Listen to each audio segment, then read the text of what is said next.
Hi guys and welcome back. So today I'm going to be showing you how to make these Banoffee Pie Slices. Let's begin. To get started on the recipe, you want to grab yourself a food processor and place in all of your digestive biscuits and blitz them up until they have reached a fine crumb. It should look a little something like sand, or like what I'm about to show you on the screen right now, should look like this. Should be like a ground biscuit. Then you can go ahead and add in the melted butter, then blitz again until it looks like the same kind of thing but more like wet sand this time. It should compress together very well. This is the base of the Banoffee pie bars. So then you can just go ahead and place this into the base of a 9-inch square tin, which has been lined with some parchment paper. Place it all in and then spread and level it out as best as you possibly can, compressing it down as much as you can as you want this to be the most stable base possible.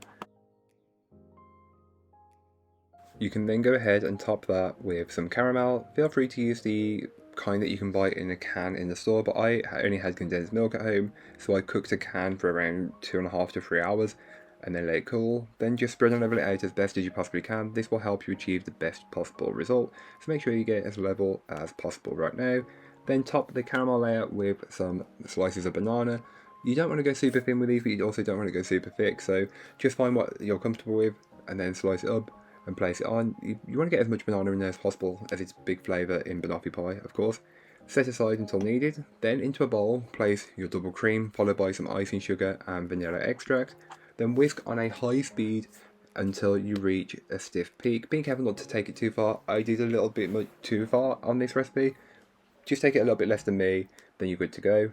Then grab your banana caramel layer and place the cream on top and just get all that cream on top of there, then spread and level it out as best as you possibly can, being careful not to move the mixture too much. Once you've got it as smooth or as rough as you'd like it, you can go ahead and scatter over some grated dark chocolate. Again, you can go quite light or quite heavy with this, it's really up to you.